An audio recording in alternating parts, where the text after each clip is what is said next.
The cheer. First and 10 Rams moving from their own 42. Both backs coming out of the backfield.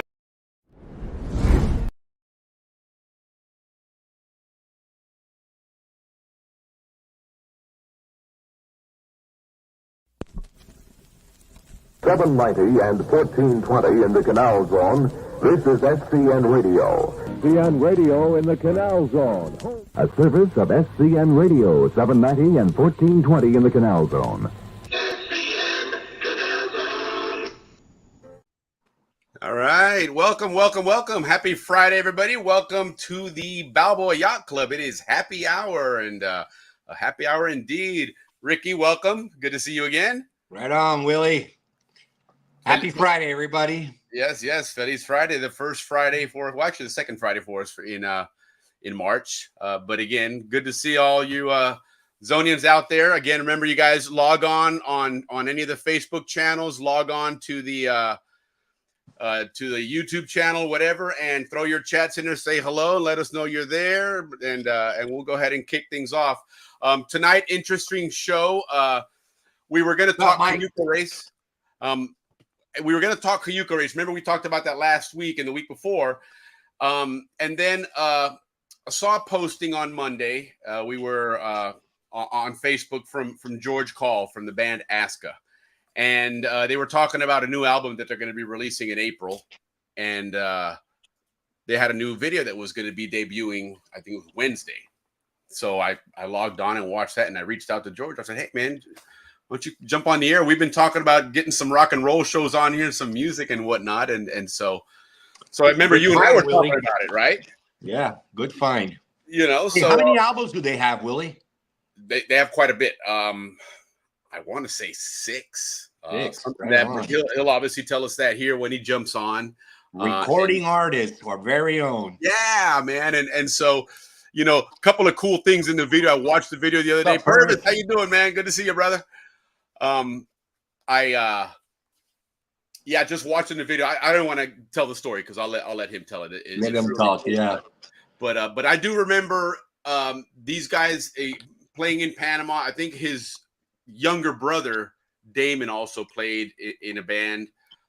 So there's some rock and roll history there. But even when I posted that on there, we got Julissa Guevara, who's she's a St. Mary's friend of mine. She and her husband were stationed overseas, and she posted in there that she invited George and them in the band to go and see them in when they were in Guam, I believe it was. And I was like, wow, small world, you know. And so then I started doing even more research on George and the band and find out that they were touring around the world. And I was like, man, that's cool, you know. So we're gonna get him on here. What does AXA stand for? Let me hold on a second. George is trying to log in. Isn't it like Atlantic size kicks ass, something like that? I wonder. It might be. Although he was a Pacific sider, so. Oh, he was. Oh, okay. Yeah. So, Pacific sider kicks ass. So exactly.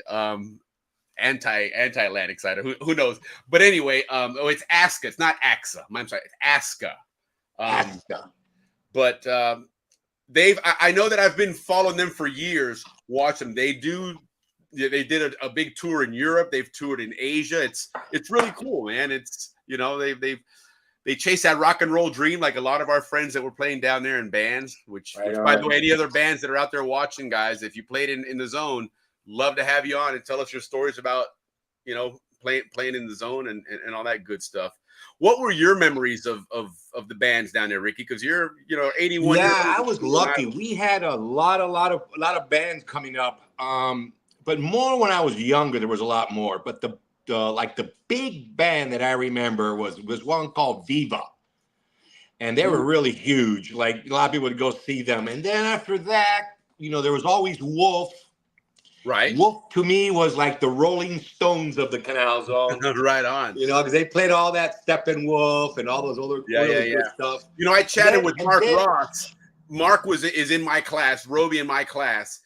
and I chatted with him. He said he'd be happy to come on, and because he grew up with that. And I remember going to his house a lot of times, and down in there, you can call it a basement, I guess, the downstairs room in the houses up there.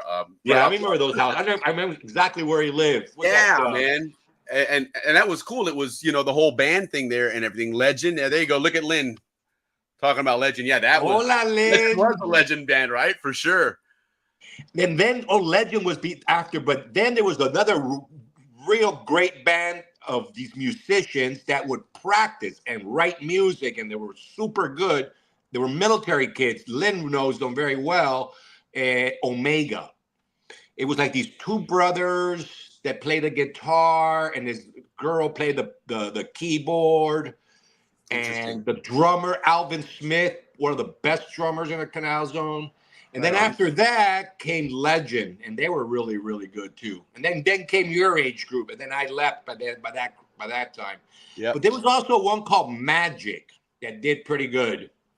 Yeah, Magic. See, when I think of Magic, I think of the club that was over there off of. Yeah, that was a cool club. I remember that. Did Pat Benatar play there once?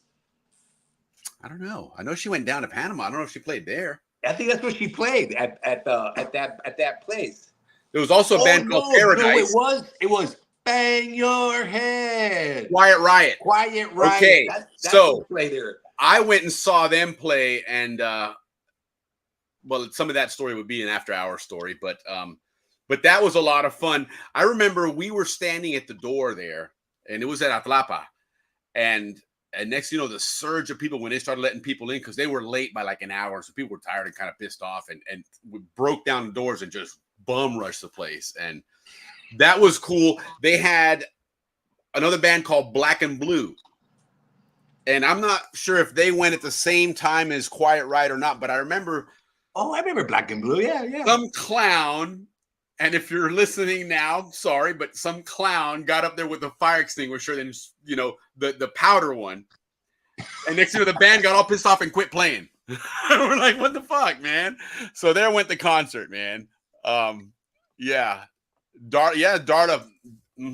Vos, Darla Denham now, but Darla Vos. She did. I saw her. She's got a video on YouTube. Yeah, Darla is a great singer. Is a great singer, I would assume. Yeah. So if you guys can catch her on YouTube, right on. We'll have to have her on the show here, and trying to get on.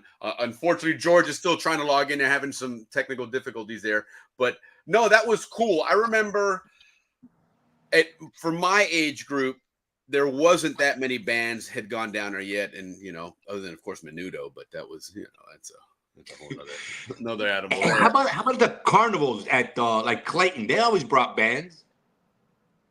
Yeah, they were. Yeah, I guess they did. Bro, one year they brought what was these guys? It'll come to me. But they brought a pretty good band one year. For the fair in Clayton? Yeah, the fair in Clayton. God, I wish I could remember though. Man, I'm getting old and starting to forget everything. I know, right? Yeah, see, I don't remember that either. See, we're not alone. Good. I'm not the only one that doesn't remember that. No, because I remember. Well, I don't listen to these bands all the time, so I can't think of their name. Santana all day long. Right. So, speaking of that, so what would you consider in the 70s? Your 70s favorite rock and roll band? What was everybody's favorite rock and put it in the chat? What was your 70s rock and roll? Only one. All right. Well, there's Santana, and then we can talk about everybody else. Right. Okay. No, so in that group for me, like I really like the Doobie Brothers. I like them a lot. I like the Doors. The Doors were really, because they were like, that was like different. The Cars. I was into the Cars late 70s. Now this is like, for me, 70s, when I started listening to music, it was like 78 on. Right. Okay. So back then, those were the really good popular bands. Like Journey was. Sorry, I had to transition. We got George is jumped on. I want to catch him here. George, welcome. Right on, George. Hello, guys. How you doing? Good to see you.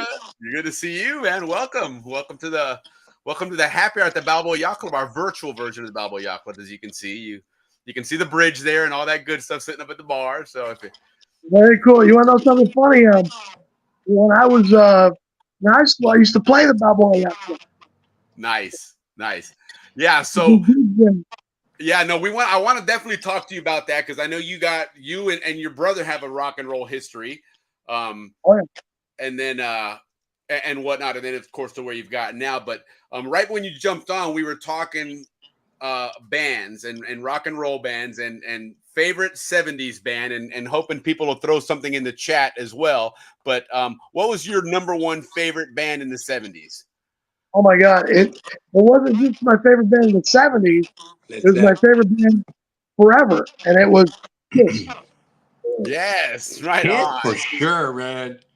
Right on. All right, I'm Huge going to Kiss keep moving fan. the screen around so we can get chats here. So I don't think that this is like, what the hell is going on here? But No worries. Can you hear me okay? Okay? yeah, there we go. All right. So now we can throw some chat. People are throwing stuff in the chat, the bands. Okay. So we were talking earlier about bands in the zone. Okay. We mentioned Wolf, Legend, Paradise, Omega. So what was the first band you played with? My first band was a band called Virgin. Okay. And it consisted of, in that band, we were a three-piece. Well, I guess as we debuted as a three-piece. It was Military Brats, Rob Nelson, if you remember him. He was on the drums. We had Derek Wright with Mr. Wright's son on the bass. And originally the guy that brought me into that band was a guy named Darren Knapp. You remember him? Yeah. I remember Darren Knapp. Yeah. So I joined their band. Or, actually, that's not true. My first band was Warlock with the Dominguez brothers, which was Eric Dominguez and Albert Dominguez. And I remember writing our first song at the Amador Youth Club, Okay. Youth Center. Right. And so we were called Warlock. And from there, I was recruited into Virgin. And then from Virgin, we made our own band, Legion, which featured Darla Vos on vocals, There you go. myself and Darren on guitars. We had Derek Wright on the bass and John Beers on drums. Remember John Beers? Yeah. Billy Beers' brother. So, and we had a really good run in that final year in high school there. And we played the Toga Party 4, Sure. all of the yacht clubs, both sides of the Isthmus. Yeah. The KC Club, of course, the venue that you base your Italian show on, the Balboa Yacht Club. Of course. So yeah, man, we were out there doing it and playing. We would do these transition tours where on Friday we play the Pacific side. The next morning we load up all our gear on the train and go play the Atlantic side. I love it. Right on. Yeah, it was really cool. On Sunday night we go to school on Monday. That's and awesome. So it was insane. Fun is all out. Heck yeah, man. Living your dreams, man. For Yeah, sure. we away, man. And if we hadn't had such a great time doing it here in Panama, we might not have wanted to pursue it in the States, Right. So I want to keep that story going, but I want to still kind of stay on the Panama band thing. Your brother had a band with Eric Centeno's younger brother, right? Rick Centeno. Yes, I kept trying to say Rob Centeno, Rick Centeno. Rick right. Centeno. We had a Gary. I forget Gary's last name. It was I can't forget his last name, but we had Gary on guitar. I think they had Brian Soper at one point. Okay. Darla also joined. Yes, I do remember that. Yep. Darla was quite the singer. I would assume she still is. I hope she still is. We'll put on her spot. It's funny that Darla has actually come to see my band in the U.S. Several of my bands on tour in the U.S. All these years later, she saw us on tour in Atlanta, in Georgia. What's that? Not Atlanta, but the other big city out there. In Georgia or in Georgia, and she saw us in Louisiana as well. Not Athens. Savannah, No, that's really close. Savannah rings a bell. like Hilton Head and all that area there. Something with an M. Is there a place with an M? Marietta. Marietta. Okay, Marietta. yeah, outside of Atlanta. Yeah. Yeah. So she saw it. Her and John Salazar. In fact, I remember the night we played Marietta. It was almost like a Canal Zone homecoming because you had all these old Zonians there. Kevin Vos, Donna Vos, John Salazar. You had Tony Diaz. You had Dina Grippo. Kevin. All these people from the Canal Zone in force. It was really fun. And then they did it again when we played in New Orleans. They came out and saw us at Santos in New Orleans. Right on. Yeah. You need to make it out to Florida. I've been, but it was right before the pandemic. We played Tampa. Right on. And I don't know. Well, that's where the Balboa Yacht Club is. The Balboa Yacht Club is in Tampa now, so you need to make it back there into the studio. Very cool. Yeah. Sure. Yeah, no, for sure. Now, tell us, so you were Panama in the zone, and of course, like everybody else's stories, you move out, you move up to the States. But now, did you leave and move to the States with the intention of continuing in the music business? Absolutely. We had such a great time doing it in Panama, but of course, we were, I think we hit the roof. We hit the limit. It's like Balboa Stadium tour. Right. Only so many times you can ride the train, at the Atlantic side. Yeah. So I came to the States to actually continue playing with my Virgin drummer from Panama, Rob Nelson, who was a military brat.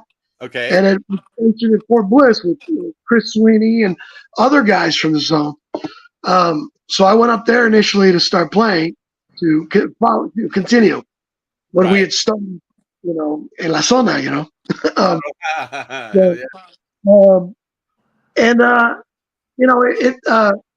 very shortly, within the year, I ended up recruiting my Legion guitar player, Darren, who had gone to New York to start college. And he's like, dude, I hate this, man. I'm on the show. Right on. Whose house is that? Is that your house, Ricky, or is that where you are, Will? That had to be Ricky's. But the siren? Yeah. I'm in downtown San Francisco. It's loud. I don't even hear. I'm so used to it. Dude, I sleep right through all that stuff. I was in your neck of the woods there in 2018. We played in San Francisco. Right on. Good year. Yeah, it was great. But when we left your town or your city, we had our transportation. We blew a radiator. And we almost, the next night we were playing the Whiskey in LA, and we almost didn't make it. It was, I had to just pedal to the metal. I said, everybody get out of my way. I'm driving. Yeah, that's a long way. That's a long drive. Hey, where did you guys play in San Francisco? If you can remember, American Music Hall.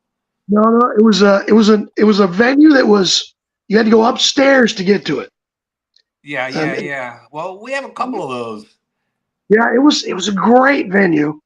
I wish I could remember American Music Hall or Warfield. Warfield. That's not. No.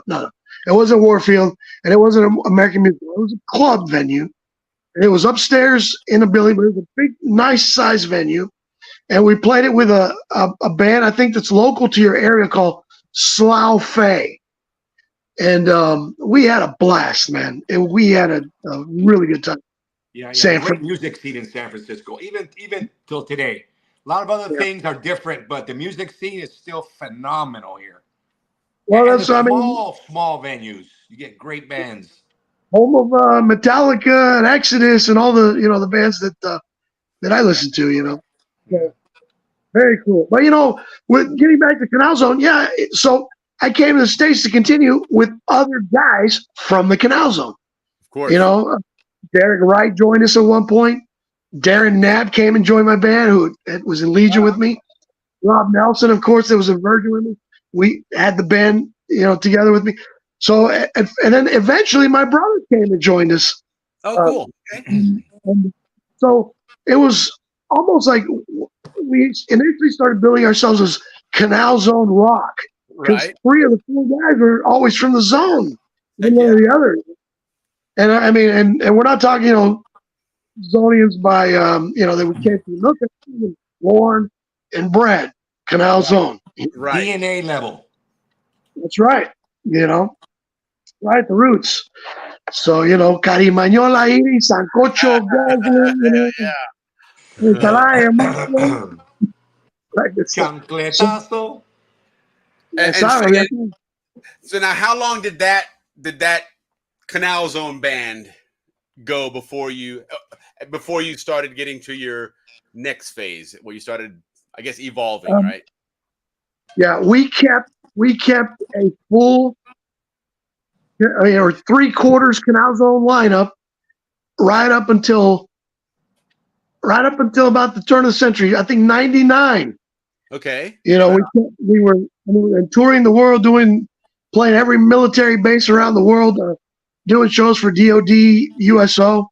I got a funny story for you in a bit when we get to it, or when you want to talk about it. But about when ASCA came and played Panama, and we did a 2-week stint of shows in Panama and played every base. And then for the first week and the second week, did a string of shows in Ciudad Panama. Wow. And all that stuff. And but I've got quite an interesting story. But when you're ready. No, go ahead, brother. Go ahead. Well, okay. Well, in 99, we brought ASCA to Panama. And actually, I think Damon left in 98. So at that point, we were just half Zonian at that point. And then the other 2 guys were, gringos from, Detroit and Fort Worth, respectively. Right. And, so we went to Panama and played, of course, Quarry Heights and Clayton and Auburn. This was the end of the bases, right? Yeah. This was the last year of the bases before the turnover. Yeah. And when we got down there, whenever we showed up in country, we always had a POC assigned to us, a not person of color, a point of contact. Right. So we had a point of contact that was assigned to us. And in this case, the guy that was assigned to us was a guy I'm sure you guys are familiar with, a young man named John Hearn. Of course. Yeah. I've heard of that guy. So, yeah. Well, when I was a 7th grader in Corunda Junior High School, Corundu, I had written, there was this really hot girl in class, Kim Sutherland, right? Right on. We had math class. Oh man, she's so hot. I'm gonna write her a note. I wrote her a note. Hey man, how'd you like to, give me your phone number, whatever. I'm worried. I was a 7th grader, as a punk. I had no game at that point whatsoever. But I gave her the note, and she took it, and she never responded. But the next day on the bus, I got my response. John Hearn came and sat down on the seat with me at the bus. He goes, "Hey man, are you George? You George Cook?" Yeah. He goes, "You're the little bandejito writing my girlfriend a love note, man." And I'm like, "Oh, that's your girlfriend? Oh man, I'm sorry. I didn't know. Do you know?" Oh shit! Can you cuss on the show or no? Yeah, you go. Fuck yeah, man. Oh man, he sat in my seat on the bus, the yellow bus, and so he's sitting there and he's looking at me like, "Oh shit." That's great. And so he's like, "Man, you don't write my girlfriend. You stay away from my girlfriend. You don't talk to her. That's my." I'm like, dude, what are you worried about? You're a football star, man. I'm just a little black. And your hair was long then, still, right, or no?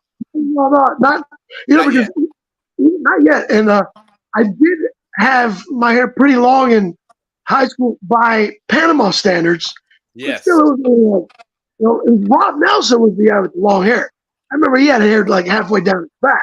Right. But I was trying, and then every song, my dad wouldn't go for that shit. He was like, No, no, man, it's getting too long. Get that thing cut. When I get it cut, it was like you're gonna do it right now. I mean, my dad, he did it to the barber shop there in Balboa. Yes, It I was know. My dad buzz was cut. crew cut. Shit, we go to Calle Holt house. My dad would take us. No, my dad was. I'd have to skip school a couple days before my hair grew up a little bit. Yeah, that's great, dude. I found it. I'm gonna put it up here. Hold on. Go ahead. But anyhow, so John Hurt. So as we get to the school, as we're pulling up the Corundu, you get dropped off. He goes, "So you hear me? You hear what I told you?" And he clocks me one right in the face. Oh no! I wasn't expecting that at all. I mean, he caught me out, and I was like, "Ugh!" I was doing all I could to hold back my tear. I wasn't gonna cry, but I was like, "Oh, 7th grade, man." So he clocked me a good one, and I just sat there, and I guess el boy se arrepintió, because when we got off the bus, everybody else got off, right? And he goes, "Wait!" He told me not to get off. And I'm like, "Oh man, he wants some more?" It's gonna be worse. Yeah, I was like, if he hits me again, the fight's gonna be on. One, I'll take it because I was hitting on his girlfriend, but 2, it's gonna be on. Of course. So he's like, wait, and then everybody got off the bus, and when we got off, he goes, "Hey man, dude, I'm sorry, I didn't mean to hit you, but you crossed the line, you hit on my girlfriend, blah blah blah." So I didn't say a word to him, and that was that. Right on. Fast forward, 1999. Oh, there. That was summer of. I remember. You got an older brother. No, I wasn't with his brother. I had a younger brother. I totally remember you, bro. I was Gina's cousin. I was Gina's cousin. Yeah, I totally remember you. Yeah, right But on. no, my brother had the really wild hair. In fact, when he came up to the States one year, I saw that. I thought he was bullshitting. I thought he was wearing a wig. That ain't your hair. What's going on? But so anyway, fast forward 1999. Aska shows up to Panama. We're booked, at all the radio shows. We're doing all the SEN stuff. Right. We're playing every military base, and our POC, the guy in charge of it, the guy that gets our food, our housing, any desire we want, or drive us where we need to go, John Hearn. I go, man, that's called karma. That was quite karmic, because now he had, we never mentioned a word about it, never said a word, but he had to know. He had more information. Oh shit, Carl's bad. I have to take care of him. This is the guy I bullied when I was a kid. This is the guy I punched for hitting on my girlfriend, even though his girlfriend was a 7th grader, just like I was. Right. So, I thought that was real. It was quite karmic, that the guy that hit me in the face had to now cater to my band and pay us our pay, give us our paychecks, Right. Life comes it. They really did, and it was quite sweet, But there's no hard feelings. That was all kid stuff. Exactly. And, exactly how.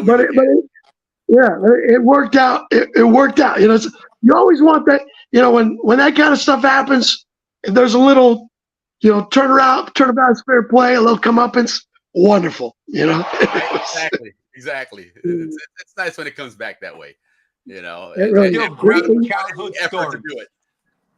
Yeah. And I'll tell you, we had a blast in Panama every night. We had the Panama leg of our shows in the city. Our patrocinadores, our Vieja, Hertz Rent-A-Car. We had hotels provided, well taken care of. We were well taken care of. And then and we did a 4-night stand at Club Sahara. Okay. And it was, at the time, it was owned by say again? The Batesh? No, but you're close. You're very close. Jewish guy. Cool dude. He went to BHS. My God, the name just now escapes me. But his partner in crime, his club manager, was Roderick Furtado. You remember him? Yeah, Roddy yeah. Roddy was the Everybody knows manager. Roderick. He's a good guy. And everybody knows Roddy. We knew him as Roddy. We grew up in Diablo together. of course, that was another. We started out as, it's, oh man, Roddy, like, hey, you guys picking on my little cousin, Billy. And we're like, no, dude, we love Billy, man. Billy's cool. And, of course, we made fast friends, started hanging out, playing football on the Black Road. So, it's like, it's funny how these connections that were made, growing up in this idyllic Isthmus paradise, continue for years, and they keep coming back, keep reappearing in your life one way or the other, Gene, what's up? Yeah, Gene Burke. Sorry. You guys keep on. I'm in the background. I'm just reading the saying hi to all the guys. Sorry. You guys keep going. Yeah, for sure. Bill Toasty. Billy Toasty. Yeah, he was in your class. That was class of '85, wasn't he? I think. Yes, he was. I remember Billy. Yeah, for sure. What's up, Gabe? Billy and Mary, his sister, all these people. And Gene, of course, lived kind of across the field from where we lived. And we grew up the other end. Yeah, he's a Diablo boy. Yeah. Oh, Gene Birch was Jimmy's brother, right? And he lived down the road in Diablo as well. You You great guys guy. had a good crew over there in Diablo. That was Yeah, we really did, man. We had a really cool crew.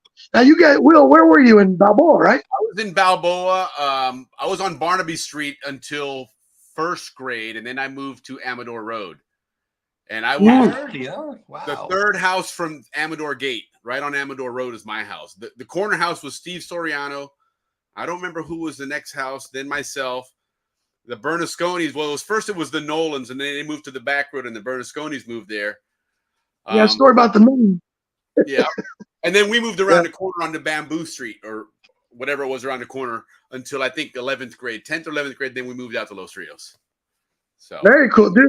I started life there, my Canal Zone life that I can remember, on Almond Street in Balboa. I was 4 years old, 4 years old, Almond Street, man. Remember that to this day. Then moved to. You remember where St. Mary's was there in Balboa? Yeah. I went there for 4 years. We both went there. Well, you guys were, as you know, you remember what we used to call the St. Mary's kids, right? Yeah. That's why we had to be good in football, track. We were always fighting. No, and every time I tell this story about St. Mary's, because I went there from 4th grade to 8th grade, and then I went back to public school. And so prior to that, the bus going to Amador Road from Balboa would turn in that first road past the YMCA, make that first left there into Gavilan. And we'd go right by St. Mary's and see those guys and be yelling out the window, "Ferry, St. Mary's." And then all of a sudden the next year, my ass is in St. Mary's and I see that bus coming, like, "Chucha, hide, man, because they're going to be making fun of you." So yeah, dude, I know very well from both sides that Ferry St. Mary's, man. Yeah. Well, we got all the pretty girls, that's for sure, man. Yes, the St. Mary's girls were the biggest. In the church, for sure. You know what else? I did my catechism at St. Mary's. Right on. So, at the school there. So I would go there on Wednesdays. I'd do catechism, but I was doing, my high school and junior high in the regular. So, what a trip, man. Willie, I remember your brother Scott when we were. But he was dating a girl in my class, Maria Elena Stewart. Remember her? Yes. Yeah. I remember they were dating way back when I was in high school. I think he was in college at the time. He may have been. He was class of '84. So he, if it was your senior year, maybe then, he was. He was the year before. Yeah. So. But, that was a good question. What does AXA stand for? ASCA, it means Arnold Schwarzenegger kicks ass. Might as well. Yeah, the bar, I'll get down. No, it actually, we got the name from Panama. In Panama, because we would play, my band would play the Pacific side, and then we go to the Atlantic side. There was a group on the Atlantic side, gang, a clique, if you will. Just a group of friends. They called themselves ASCA, right? Now, I was a Pacific Sider, born and bred, lived my whole life in the Pacific Side up until I left. But because we go to the Atlantic side and play for them, they were always, it was also so much smaller there. Right. And they were so appreciative to get entertainment from the Pacific side. It was different. I mean, new people, oh my God. And they took to us like fish to water. We loved it. They took to us like, like a Zonian to Zonian. Yeah. There you go. Yeah. So they would at the shows they'd yell, they'd, chant the name of our band, and then they'd say, "Aska, Aska," and they were Aska. They called themselves Aska, and they said, "Dudes, we want to make you honorary Aska members. We want to make you part of our thing." And now I think like a few years before that, Aska had been a DJ. Was a DJ on the Atlantic.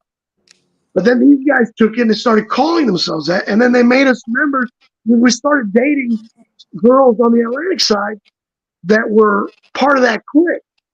Darren and I did. So they made us honorary members, and then later when we were in the States and we were looking for a name that we thought we got to find a name that nobody had.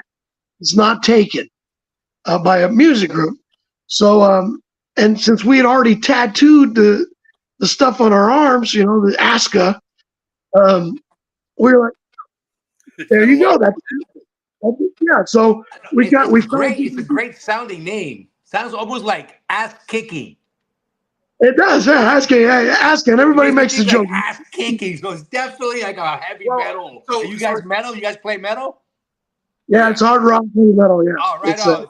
Perfect. So before you came on, George, Ricky was asking, what does it stand for? I was like, I'm not sure. He goes, Atlantic side kicks ass. And I was like, well, but he's Pacific side, so I'm not sure. But maybe that's what they call them. Maybe that's what Aska stands for. I would think so. Atlantic side kicks ass. I don't know. That was it, brother. That was it. That was it. It was Atlantic. It was their group. They called it Atlantic side kicks ass. No, that's what it stands for. That's what it stands for. You guessed it. You are a man with much intelligence, right? Well, it's a great name. It's a great name, Aska. Man, it really is, man. En Panama, ¿cómo se llaman? Aska. Asqueroso. Asqueroso. That too. Right. But Asquerosos. That's a great, also a heavy metal name. Asqueroso. Yeah, but you know what? Here's what's funny. Later, we learned that Aska is actually a Scandinavian word. It's a word in Iceland and in Norway and in Denmark and it means Aska means ashes. Because they have a lot of volcanoes and they've got that volcanic. So they call it Aska. It's Aska, and it's ashes. So we go, man, that's a really cool meaning for it too. So when we got tired of explaining to people, people didn't understand. When we started playing internationally in Europe, what does Aska mean? It means ashes. Now, if they were from Panama or somewhere that they would understand, oh, okay. The only people that understand that. Exactly. That would be the only one. So we kept it. We actually kept it a secret. But on our first album, the self-titled CD that we recorded, at the end of the album, you remember? You guys know what backward masking is? No, but it sounds like like the Beatles when you played it backwards. It was like some devil. There you go. In the 80s, everybody was like, "Oh man, I heard something backwards on the album. It must be satanic. It's devil." Right. That was the thing, right?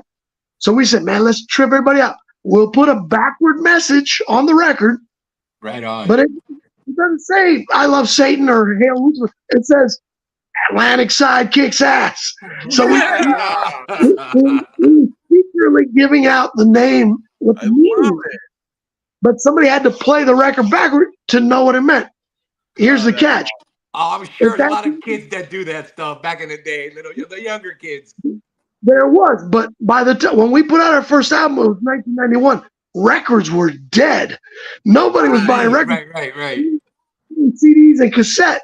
So it was like, man, well, somebody's gonna have to put it on their tape player on a 4-track to play it backwards if they want to know what it means, which made it even more of a secret, you know. Yeah. But you know, Gene, all my cousins, they all knew. They knew it. Everybody and all our friends knew. Everybody knew what it meant. And then we would always get the perplexed question: What are you talking about? Why are you asking? You don't even live on the Atlantic side. You know, what are you? You know, outside of the zone, that means Atlantic Siders are cool, man. They were in my age group. Those guys are awesome. they were great. They really, Yeah. we loved really cool, dude. So now, all right. So now let's. There's an interesting story that I want to get to here somewhere, and maybe hopefully, but not put you on the spot, but we might. But you started touring, right? You've toured the world, okay? Right. And I like how you referred to it. At some point you transitioned to civilians, right? So you figured out an angle there and said, hey, you know what? Let me get in front of the GIs, right? And all that stuff, which is what I'm assuming that's where the world tours were coming from, right? Initially, yes. For 8 years, from 92 to 2000, we toured exclusively. I mean, we still did local show in our area and beyond, but our tours, our international tours, were all for military and for military so how did people. that come about? I'll tell you, because we grew up in a canal zone, we were quite, you know, we had this, you know, I was in the canal zone.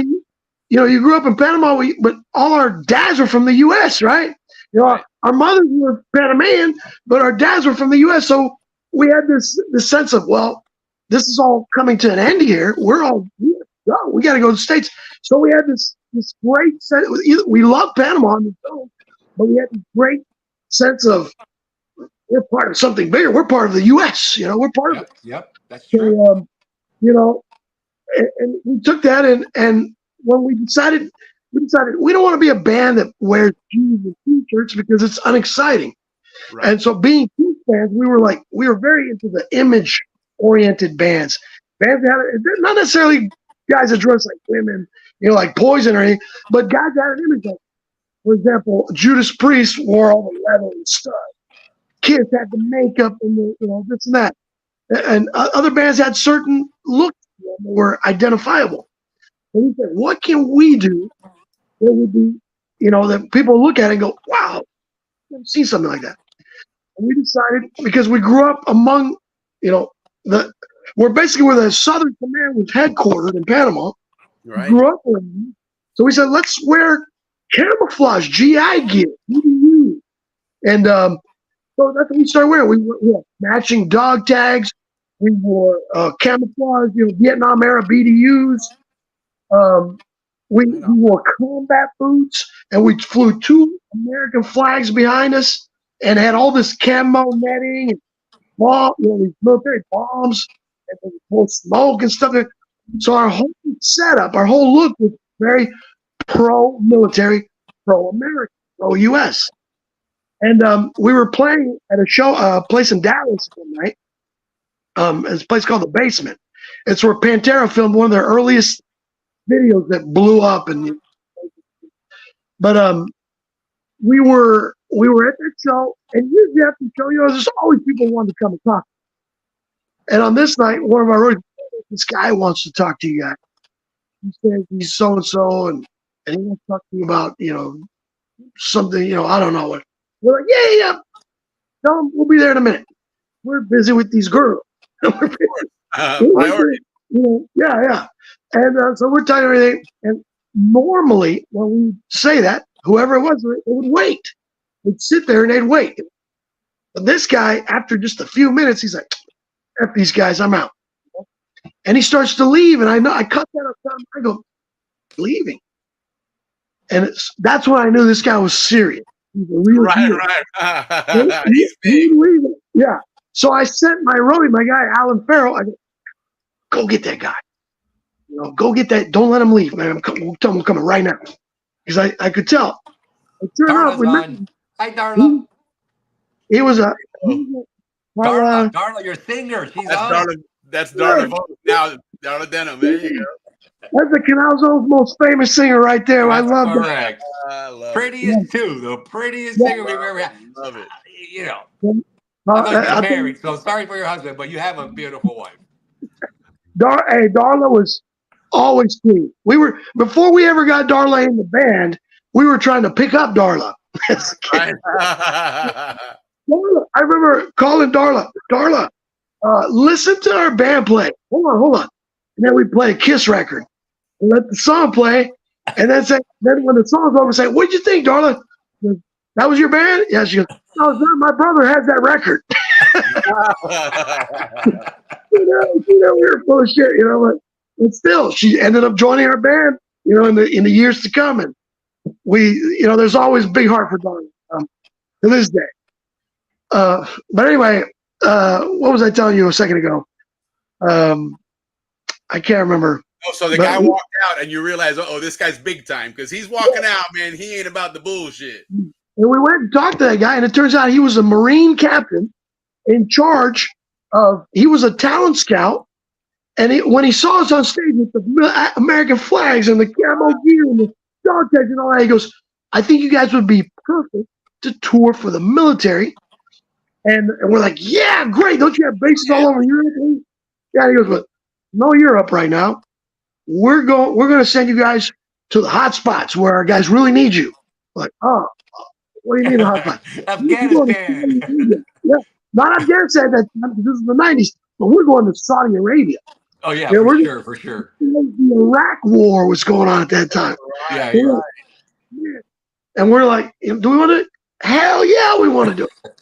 So we went to Bahrain and Kuwait and Saudi and United Arab Emirates, and we went. Our first taste of, outside of the Western Hemisphere was going to the desert, the hot zones, the hot spots where the fighting and the war was fresh and everything. And then after that, when they started sending us to Europe, we started again, hotspot, Bosnia, Croatia, Serbia, all these war-torn. I mean, I remember them driving us around. Who else to send but a bunch of crazy Zonians? I'm telling you. And they issued us Kevlar helmets, flak jackets, and every few miles they'd stop and check for landmines. So we were like, man, I remember we'd be doing shows on stage in Croatia in the back right here. What's up, Ralphie? Right. Furlong, what's up, buddy? But what's he saying? I can't read. Where's the drummer? Where's Damon? Where's Damon? Damon actually, you know what? Damon actually went. Yeah, I'm old now. I got to put the glasses on, man. We all are, man. If I'm over here, I can see you, but if I'm here, I can't see you. I got to put the glasses on. But dude, Damon actually, when he left us, he went to work for the other side. We're like, "Man, you abandoned us." He went to work for law enforcement, and he was with the Tarrant County Sheriff's Department, and I believe he retired last year. So he was and so we'd have fans that would come to our shows that would get arrested, and they would see Damon and they go, "Hey man, you look really familiar, man. I know a call." And then he goes, "Yeah, that was me." He goes, "Dude, you went to work for the other side, man. What's wrong with you?" I love it. I love it. It was funny because we were always very strong, pro Leo, pro. We were. You wouldn't catch us flying flags and being pro-military if we weren't that way. Correct. So, dude, when the invasion happened in '89, we were on every television station in the canal. We were Channel 8, Channel 4, Channel 5. Every major station was interviewing us about Panama and Noriega, the invasion, and what was it like living in Panama, and how are your family members? I mean, we've got hours of footage of that stuff. And it was crazy time, but that's insane. Yeah. So, providing the service you guys did, I'm sure all those servicemen really, you guys hit the right spot with the right message. We did. We were about 10 years too soon, because had we been 10 years later, with the advent of the internet and social media and all that, all those people would have been on our fan sites. Instead, sure. you know, we were at the beginning of the email era. You Correct. got me, you know. Right. Yeah, that's when it was AOL. Yeah, MySpace. yeah, yeah. If there's any Yeah. social media, it was MySpace. MySpace. Yeah. And But that all went away. so you did 8 years with the military, and now Yeah. how often were you traveling? What was that like for those 8 years? Constantly. We would do 2 to 3 tours a year for the military, and we'd go out as short as a month to as long as 3 months. Wow. You know, so we'd be out, we'd come home, we'd be home for I'd say 2 months and 3 months sometimes, and then back out. You know, and we would do that 2-3 times a year, and we played all over the world. I mean, you're talking Japan, I'll tell you, which we did the South Pacific circuit, we did the European circuit, we did the Caribbean circuit, played North Africa, played the Middle East, you name it, we were there. The only place we didn't go to is Greenland. There's a base there in Thule that we never got. We went everywhere and had a blast. We didn't want to stop. We So really didn't want to stop. what was your favorite region to go to? Well, you go in a region and then travel around to different locations in that region. Is that how it worked? yeah. We would hit all the different countries in that area. Right? All the, you had Southern Command was there. There was CENTCOM. There was all the different places that you could go, and all the attached countries, and then sometimes countries that you would not suspect we had anything. Like, for example, we played France. There's no U.S. bases in France that they will tell you. And we went and played some Okay. plane hangars and bases. Like it's not an actual base, but it's like we played Guantanamo in Cuba. You know, Right. Places that you wouldn't think that you would send a bench to Egypt. We played in Egypt for the MFO, the Multi-Force Observation Unit. So these weren't official bases, but they were multinational troops stationed there. And we went and played for all Colombian, Indian, wherever they're Canadian, Australian. We played for all these guys. Right on. We were there. We played embassies, bases, camps, and they were first setting up camps in Hungary. They sent us literally everywhere, and the reason we kept going back is because the troops kept demanding. They kept, we want. That's awesome. So I remember going. We were going to the Middle East one year. 3 months later, going back to the same area because it had been so hot. It was so great in the summer. In response, they want us back in the winter, which of course in the Middle East is still the summer. Yeah, of course. Yeah, and same with Japan. I remember going back to Japan twice in a row, and it was like, man, we're going back to the same area. We need to have. So we had been working on an album, but it wasn't finished. We can't go back with the same product. We haven't finished the record, but we just decided to release half of it, so we could sell that as an EP or whatever. Yeah. To hold us over until the album. When the album was out, we went back there, and all that stuff was in the PXs everywhere. You could walk into the PX, and there was AFES, in the store, physical product. We're like, oh, you've arrived when you're in PX. That's cool, man. Yeah, it was a trip. George, where can we hear your music? Are you on YouTube, Facebook? Well, over YouTube. Yeah, both. Pretty much anywhere online. Here's the kicker, though. There's a Japanese artist named Ryu Asuka, and he goes by Asuka. So oftentimes people try to pull us up, and they get him. And what you have to do is you put in Asuka, and then you put either my name, George Call, or you put in heavy metal, right? And then you start pulling up our stuff. We got 6 albums. Our 7th coming out April 13th. So you can find it. It's all over YouTube. And our new video just came out 2 days ago. We're going to look at that here in a second. But before that, I want to ask you about something here. I was going to kind of put you a little on the spot here to test your memory here. So I'm not sure if you can see this on the screen, but so Julissa Guevara Hurst now. Julissa, classmate of mine in St. Mary's. But she was in Guam at the time. And so she's asking there, don't know if she remembers, but we invited her to the band to our house when we lived in Guam 30 years ago. Does that ring a bell? 100%. Ask her if she was friends with Marcela. Marcela Duris at the time. Marcela Duris at the time. Was that her friend? I'll ask her. I'll find out. No, J.D. Duris. Yeah. I absolutely remember Julissa. She was married to Dean, wasn't she? Couldn't tell you. That I'm not sure. That I'm not sure.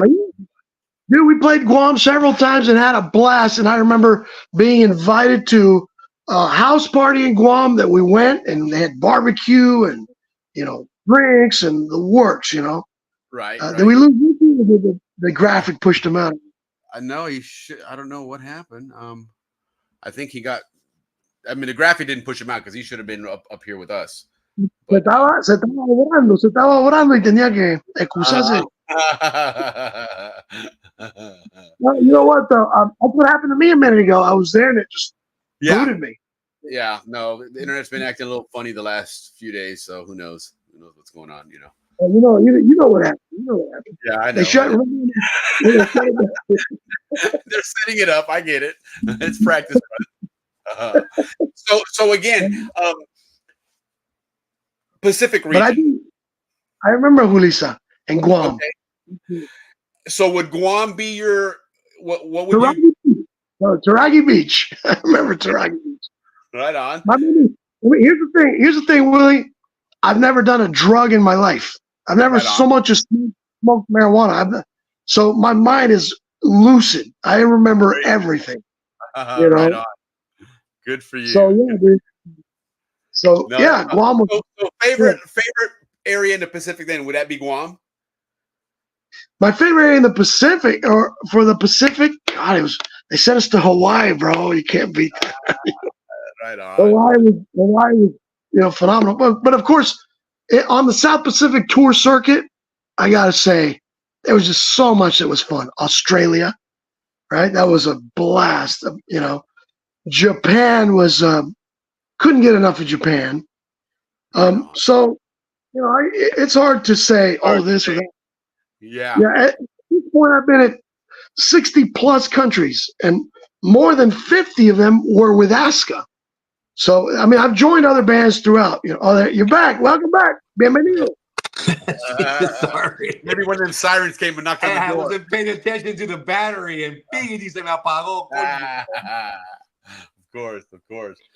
No, that's really, really cool. And again, just 8 years to be able to just say, hey, man, these guys wanted us, and they want us to keep coming back. And not just in one place, but all over the world. That's all over the world.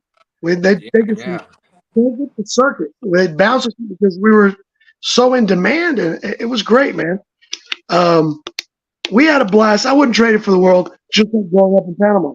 I think if somebody had said, would you have rather grown up in the U.S., been born and grown up in the U.S., or been born and grown up in Panama, I would not trade growing up in Panama. 100%. Yeah, I don't think anybody would ever say that. And if they did, I think it'd be blasphemous anyway. But that's for another. Yeah. I always felt bad for the ones that left like in 11th grade. And missed out that last senior year. I'm like, going to a new school, your final year, missing out on Balboa. Yeah, that was, and we saw a lot of that because we had a lot of friends in the military where a lot of times they were only there for a couple of years. That is true. The military kids had to go through that a lot. Yeah. Some of them wouldn't want to leave. I knew a few. Well, that's kind of like when we were talking the other day about football, and if you played for Cristobal or for the Rams, you played against the same people for 12 years between Little League and high school. But if you played for Clayton, Albrook, Howard, you were there a couple of years and you were gone. So you didn't have that longevity. They were rotated out with everybody else in the military. So they were typically 3 to 4 year tours for those families. Right. They'd come down and they were gone. 4, that's correct. 4. Yeah, it was time to go, and they came in and they went. You know, and I've stayed friends with some of them, and their Canal Zone experience remains till today their best experience. Yeah. You know, as kids, Sure. those 4 years were their best years. Yeah, absolutely. You see it a lot on a lot of these Facebook groups, and I've noticed it a lot on some of these Zonian groups now. There's a lot more military people posting on there. You know, they're talking about when they were in Clayton and Howard and things of that nature. You know, Hey, they're all part of the family now. They you know were, what I mean? because they They're all enjoyed the part of experience like family. we did, man. It was really cool. So now let's move forward again, because we've already hit the hour. But and I don't mind staying on if you want, or we can pick up again next week and bring in some more rock and roll stories, because I do want to show the video, and talk about that. I watched it, and then I started looking at some of your pictures and stuff, and realized who was in the video and all that kind of cool stuff. And so if you want to do that again, it's up to you. Man, we're having fun. Yeah, it's a great time. Good, yeah. Good. So, got your cocktail. I got my Irish coffee.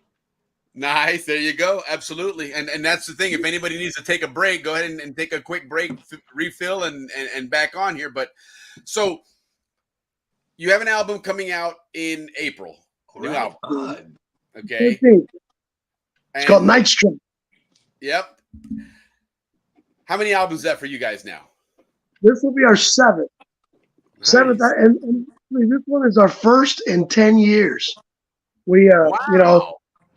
we kind of, the pandemic kind of stopped things. Also, we were doing this, doing that, and we just didn't get a chance to do it. The pandemic actually almost gave us a chance to get back in the studio and do some stuff. What happened? I ended up joining a few other bands that, and I was recruited into Banshee, which was a band that had been on MTV in the day, and I had 2 albums with them. Then I was picked up by a band from England called Cloven Hoof that I was a fan of in high school. I remember listening to them in Panama. They recruited me into their band. I did 3 records with them. So, when you start doing these other bands, there's only one of me. So it's, somebody starts getting the short shrift. But now, I left Cloven Hoof last October and refocused my energies into Aska. And we got this record coming out. And the first one in 10 years, we're happy to have it. And, just ready to get back out there and continue what we started. And basically, you've still got 3 of the 4 guys that were on the last album are on this album. So, very good. Very good. So it's a lot of content. Absolutely. I like to keep, unlike there's some bands that like to rotate members all the time. I like to hold on to them. The guy works, man. As a fan, for me, as a fan of rock and roll music, one of the things that I didn't like was when Kiss started doing that. I was always a big fan of the original Kiss, and regardless of what happened with Ace Frehley and Peter Criss and everything, but me growing up, that was Kiss for me, and the other guys, they may have been I know what you mean. Right? The other guys, even though they were probably better musicians, it just wasn't the OGs. But that's what I know is Kiss.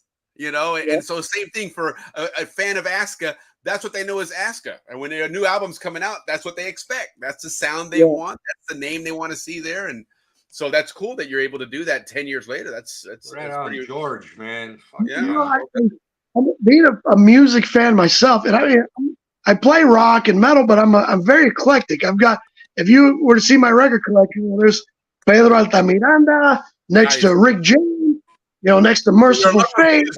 Next to Merle Haggard. I love music. In all its forms, shapes, and so for me, I don't care if there's a better musician. I just want the same one that I've grown, that I've learned to love and be a fan of. I don't want a new guy. Of course, the reality of the business is hard, and it's not for everybody. And people oftentimes drop out for whatever reason. So you can't fault them, but where possible, if you can keep it together, I'm a big believer in keeping it together. Yeah, no, for sure. Like I said, for me as just a music fan, because I've never played in a band, so I wouldn't know that end of it. But to me, I don't like change when it comes to things like that. You know, that's what I want to hear. Because we don't like exactly, very much so. But even back in if you think about, for example, a rock and roll band, a very famous rock and roll band that has a unique sound to their singer, AC/DC. They're pretty lucky in that Brian Johnson was somewhat similar, to the previous voice. It wasn't. Black Sabbath, they did it with Ronnie James Dio. That was a good. A good double. So, it's a lot. It's a lot harder to change singers than it is guitar players, bass players, drummers. Drummers easily. The voice, the front of the band. That's the identity you're used to. Yeah. So the it's Doobie tough. Brothers had a good change of singers. Yeah. No, it's worked with some people. And, I think some of those older bands, as I heard them at a much younger age, I probably heard them from both sides, and it didn't resonate with me that way. Like something, again, for me, I was born in '67, so mid '70s when Kiss started, becoming a band out there. That's the age that I'm impressionable by it, and so, 8-9 years later, all of a sudden you got this guy, It's like, that ain't quite Kiss. I like the music still, but that's not Kiss. It just, for me, it just has to be that. You got to have that. For my age group, Kiss was killing it, right? And then, for a couple of years now, and then Van Halen came out. Right. And I remember us kids, we were all saying, that's Kiss without the makeup on. We couldn't believe how good they were, that only Kiss can be that good, right? So we thought that it was Kiss without the makeup. Yeah, and I think Van Halen, to me, I think what helped Van Halen was they came in when that MTV era was really kicking off, and they were smart about putting videos out there. Yeah, they really were. Well, also, they were before that era, but yeah. Right, but that's what made them mainstream in everybody's face now. Pretty Woman was a hilarious video when MTV was first out. That was a very funny video. That's what David Lee Roth was good at, that showmanship. Oh, very much. Yeah. Now, though, have you seen David now? Yes. Incredible. It's like David now is like, he's like that old guy running the candy store. Hey, you come back here. Right. It's like, well, you went from, like cover boy, super, the guy, your brother's ex-girlfriend Marie was in love with David Lee Roth. She thought he was the Sun, Moon, Rose, and Sun with that guy. She was the biggest Van Halen fan in school because of David Lee Roth. Now you look at the guy, and it's almost like the Joker without his makeup. Yes. Yeah, for sure. Yeah, Billy, that's the best example of Sammy and David Lee, changing singers and how difficult. Yeah. But that was a good, the band did very well with both. I'll tell you what, and that's a great question to post on there, Bill, or a very great comment, because, and I don't know if it was Sammy changing their music or they just different era, but I didn't care one bit for that Pepsi Clear music, those songs. I did not care for that at all. That to me was not Van Halen. That was Sammy. Right. Yeah. They had one really, really good album though. The one with Panama on it. To me, it sounded too much like the one with Panama was DavidLee Roth. That was the final 1984. No, Panama. You're right, Willie. There wasn't any really Sammy. No, when Sammy came in, that's when the Pepsi commercial started coming out with the Pepsi Clear, that lousy soda, and they were singing the song right here, whatever. That music to me was pop music. That wasn't Van Halen, and it was one of those things where David Lee Roth, great singer, great rock and roll, great entertainer. Van Halen, great band, but Oil and Water, man. That was like, oh no, didn't work. I agree with you. I agree. But what's funny though is society at large. I think Van Halen had more chart-topping hits with Sammy, but it was David Lee Roth with 94 that I think got them there. Correct. And then it was easy to ride the wave. Once you're at the top of the building, then yeah. But it could have failed with them. It worked for them, but I didn't like it. I was David Lee Roth there and Van Halen myself. Yeah. Well, that era then was now you had those big bands were now also getting into TV, advertising, this, that, and the other. And so they had a lot more exposure, than the original Van Halen. The original Van Halen was radio play and then a little bit MTV. But when Sammy's got involved in that, the whole Cabo Wabo, the bar and everything, and they were on TV, they were everywhere. They were like media blitz. And so that certainly got a lot of following and got them very popular. But again, it wasn't bad music. It just wasn't Van Halen, Yeah. To me, Aerosmith went pop, and I didn't care for their music either. Aerosmith, their original music was great. I mean, Nothing is a great rock and roll tune. Yeah. And then they turn pop, man. And it's like, I'm not a fan of that. Eat the Rich gets a pass. That's a freaking excellent They do song. have every so often they go back to their roots and be like, all right, let's try one of those again for old time's sake. Was Eat the Rich an old song or a newer song? It's a newer song. Yeah, right. Okay, yeah. It's on their live album. I'm not familiar. I think that was on their if I'm not mistaken, that was on the Pumping. What was it called? Pumping. The Pump album, I think. Yes. But maybe not. Maybe something later. But the early Aerosmith, 70s Aerosmith, God, they were a rock band. They weren't pop. Yeah, they were phenomenal. Really good. Yeah, that Sweet Emotion, the end of that tune, those hard drums, that's rock and roll. That's a great song, Sweet Emotion. Yeah, that's some good tunes there, So it is, it's one of those things. And to me, as a fan of the original one, I didn't care for it, but it put a lot of damn money in their pocket. So, I'm not going to say, hey, you guys suck. No, I'd have done the same damn thing. If someone says, hey, this is what sells now, all right. And again, someone said, well, you're a sellout. Well, no, it's not really a sellout when someone says, dude, you made $5 million. You have a chance here to make $50 million. All right. What do you want me to sing? Okay. Yeah. Money talks.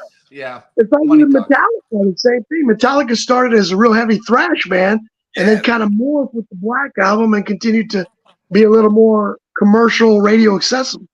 Because they said, well, what do we want to do? Stay true to this style of music? True, Richie. Continue to buy these mansions and pay for our Lamborghinis and all that. But once they hit that financial success, they wanted to maintain it. So they went with Santana kind of went through that point, too. More money's not going to change things. At that point, you know what? I want to be remembered for something. Yeah, you would stand for your thing, right? Yeah, but because 100 million, 200 million, okay, either way, you're shitting money. Okay, now let's be a band that people can say. You take Rolling Stones; they have maintained good rock and roll music in throughout the years. And granted, they take 15 years to put out an album, but it seems to be pretty good. It's that's one band I will say through the years, them AC/DC have been able to maintain playing good rock and roll like that. Rush for sure. Yeah. Rush lost old Neil Peart, man. What a great loss. Yeah, it's really sad. Pink Floyd has done good throughout the years, but those guys have been a big head case. The Pink Floyd, big man. Paleones. Who's that guy's a little nuts. Yeah, for sure. But let's talk what's about your favorite rock and roll band? My favorite is Kiss to this day. I mean, it'll always be. Right on. I was always very, the traditional 80s. I liked bands like Kiss, Judas Priest, Black Sabbath, Iron Maiden. That was my era, Right. So, and those bands, to their credit, they're still around today. The new Judas Priest was released today. Today, the new Judas Priest. 17th album, 40, 50 years, and here they are, still 70. Rob Halford's 72 years old. Can still sing. He got it, So, good for them. Green Manalishi, my favorite song. Hell yeah. That was one of the early songs we used to play when I was in a band in Panama. Yeah. Their live version is on like nothing else. Did you guys ever see there was a Canal Zone band called I think it was Paradise, but maybe Magic. But it was a band that Roddy Underhill had this band. Yeah. I played with them when I was a kid. Roddy Underhill and John Winkowski and their drummer Javier Cedeño.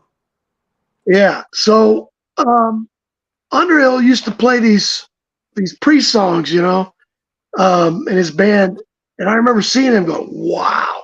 They play the Ripper and Green Metalici, things like that. And I was just amazed watching those guys play, and saying, "Man, I want to do that. I can do that," Yeah, those guys were good. Those guys. When did you start playing guitar, George? When did you pick up the guitar? I actually was kind of a late starter. I started about 14 or 15. So I started kind of late, but I loved it, and I started and I never stopped. And immediately, any of you guys know a gentleman by the name of Paul Echevarria? No. Yvette Echevarria, Betsy Echevarria. Did you ever know them? No. They were great. He heard me play one day. He was in the Nizelics. Is John Nizelli? He knew us because we used to play with his brother. We used to hang out, and so he goes, "Yeah, I think George Call lives there." And he goes, "Yeah, he could hear me outside." And so they came and knocked on the door and go, "Hey, is that you playing guitar?" I'm like, "Yeah." And he goes, "I've got a buddy, man, Albert Dominguez and Eric Dominguez, their brothers. They live down the road. We have a band. Why don't you come and jam with us?" I go, "I've never jammed with anybody in my life." Right on. Yeah, that sounds good. So when I went to jam with him, Albert goes, "Okay, man, but you just play rhythm, okay? I got all the leads." I was like, yeah, cool, man. Yeah, no problem. I was just happy to play. Yeah, for sure. And he could solo like nobody's business, dude. And so I was just holding down the rhythm for him and his brother on the drums, And that was it. That was the beginnings of Warlock. And we could play before I was even, I don't think I was even seasoned yet. I was already in a band. There you go. Loving every minute of it. Did you ever play behind the behind the college library, that Bohio back there? Not the college, but I did play the spinning club in Diablo, which was a Bohio. Spinning club was definitely a spot for the bands. Somebody would sit at the little bridge you had to cross over and collect the fee for people. Right, only one way in, one way out. Yeah. So you had them, you got them. Oh yeah, okay. Yeah, we got a band playing. I'm not here for the band. I'm on my boat. I got a shed. Oh yeah. Right. It was great. Love the freaking zone. So then, okay, so we are going to fast forward then.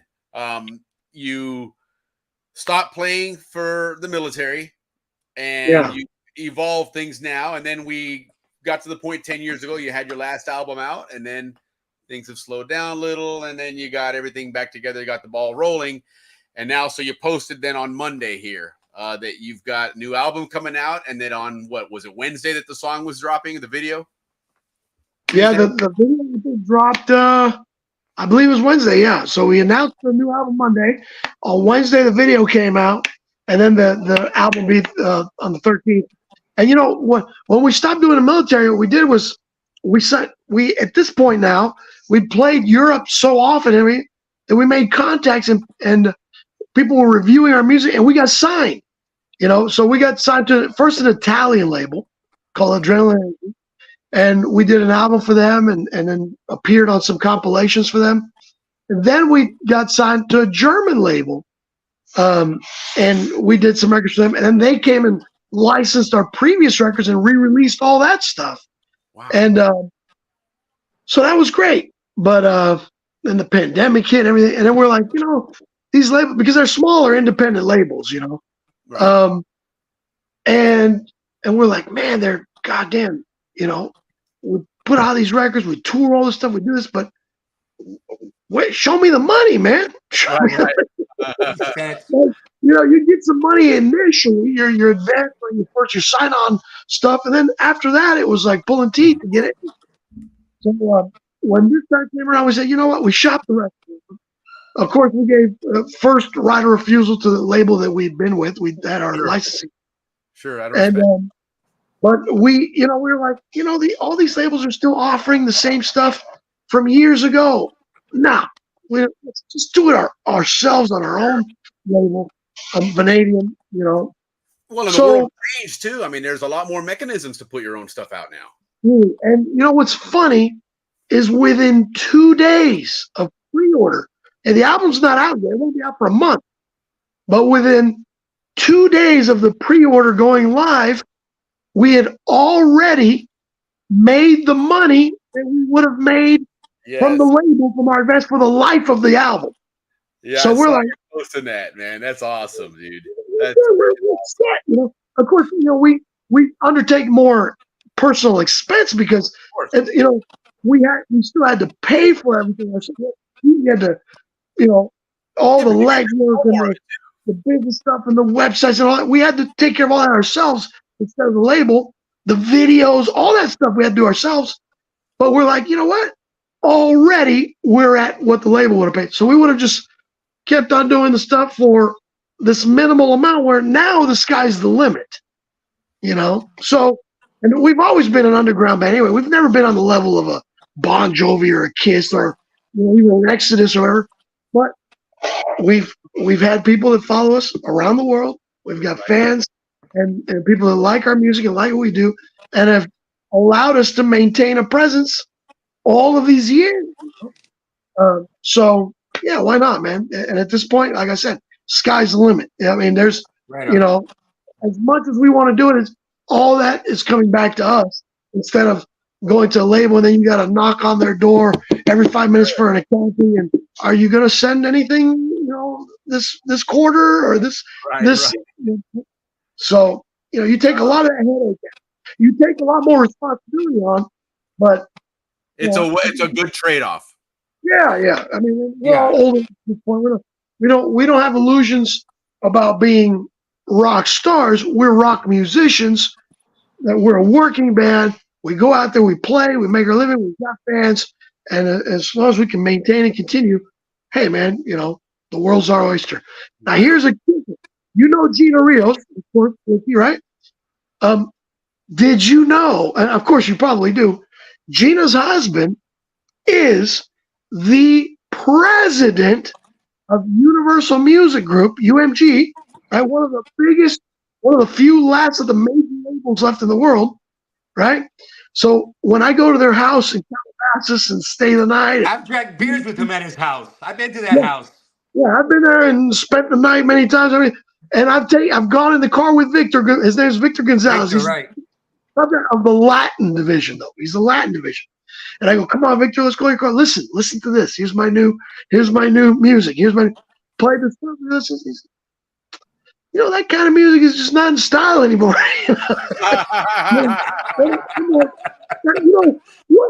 That is, earlier I was talking about Karma, right? With John Hurt and Karma. Yeah. In this situation, what were the odds that my cousin that I grew up with, this was mi prima hermana, she lived there for a year in our house.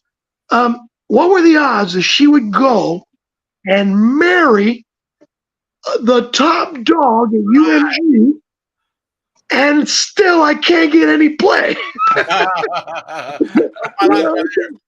can't get any play from this man. I'm like, come on, we're family. Yeah, he's a tough cookie, that's for sure, man. He doesn't give kudos to anybody. I've done the same. I go, listen to this song, listen to this song. It's like, that's garbage.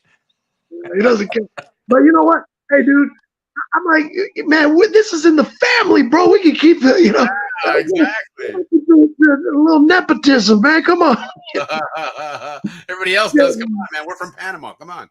Yeah, exactly. That's the where they invented palanca, right? Yeah, right. That's the premier league of that stuff, man. ¿Qué pasa? Yo tengo palanca. Yo soy el sobrino de no sé qué, del coronel, no sé qué. No, man. No point. So I'll tell you what, Ricky, next time you see him, tell him, hey, man, what about George, man? I will. Yeah, hey, I've been listening to this album called, this Night Strike, man. What do you think? It sounds pretty good, man. Let's put it on, Willie. Yeah. Let's roll. He's, and he works in the Capitol building, downtown LA, the Capitol round one. The one that you see on the Pink Floyd album. Yeah. Last time I was at his house, he goes, "You like the Beatles?" Hey, yeah. He goes, "Look at this." It was the Beatles live at the Cotton Bowl or whatever the bowl, some bowl, Hollywood Bowl. The Beatles live at the Hollywood Bowl. They hadn't even released it yet. There it was. It's sitting in his house. Yeah, it's not out yet, but here it is. You want to listen to it? Here you go. And that's amazing to me, because it's my whole life has been music. Yeah. And then my cousin marries a guy that they promote top executive. Yes, the top executive of the Latin division of the biggest, arguably the biggest label, them and WEA, Warner, Elektra, Atlantic. Those are the two biggest labels in the world for music. And I can't get. You're connected as connection can be. Right as it can be. Yeah, my sister and Gina are very tight, and they, every time they get together, my brother and I drive down from San Francisco and hang out with them. You know what, dude? I've heard of Reina my whole life. I had Reina because it's her best friend. It's like one of her friend, man. That's her tight. Yeah, they go way back, and so I've heard. But who would have thought that Gina, out of my whole family, she living in a mansion in Calabasas, in California. She's the millionaire of the family. They're in a, I'm like, God damn, Gina, how did you pull that out? Gina married well. She married Gina well. Pepina, that's what we call her, Peps. That's what we call her, Gina Pepina. And we would sing did you ever see a show? It was from Argentina, but it would air in Panama. Titanes en el ring. Yes. Yeah. I love it. So there was the character on there. Es Pepino, Pepino, Pepino. Es Pepino, gran payaso. Yeah, my guy, the one I like to get. Es muy bueno coreano. Mata cucaracha, pero con baigón. Watching Titanes del Ring, and the guy would be walking with a big block of ice. Yeah, everybody was excited when he would come out. Off his shoulder. ¿Dónde vas con la barra de hielo? And then Don Quixote, Sancho Panza. Yeah. Here's another funny little story about Gina. Gina had the soundtrack for Titanes en el Ring. She had that album soundtrack, and we would listen to that every day. And oh my God, I loved it. I still know those songs by heart to this day. Yeah. And I knew a few. I remember a few. Ulises el Griego, Caballero Rojo. That's the thing. When you hear something over and over, you can't help but to memorize it. And I always use that. I'm a sales trainer during the day, and in a previous gig where they had sales scripts, I would teach her, listen, this is how you do this. Record yourself saying it, and on your commute home, put it on repeat and just listen to it, because you can sing a song that you may not have even tried to learn, but you heard it on the radio so many damn times. Guess what? You learn the damn words, And they can stick in your head too, man. Incredible. Or we make up words that sound like it. And you don't even try to learn it. And you're like, wow, how the hell did I learn that shit? You might even hate the song at first. I was in high school listening to these Duran Duran, and I hated all these, Madonna and all this. And then later as an adult, oh, that's not bad. It was okay. Right. Now you appreciate it, man, because it was there. Yeah. There's man. They buried it in there. That's what they did. They put that shit in there, man. Eventually it was going to come back to play. They really did. So, all right, well, let's go listen to this song. Let's watch the video, because we got some interesting things to talk about with the video. But, and again, congrats on that. Here we go. And then right on, brother. Here. George, right on, man. Great saying hi to you tonight. You too, man.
George. You guys are like veterans. This is not. You guys are not like right. That though, right on. 15 Zonians all over the place doing stuff like this. Really good tune, man.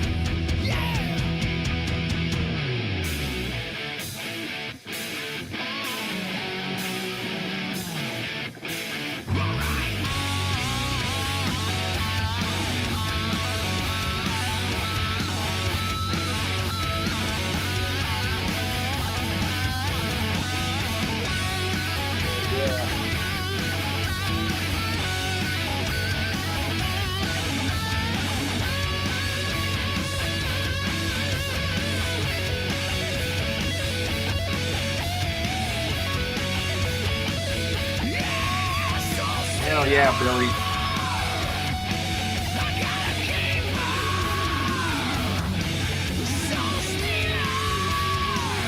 I like this part here.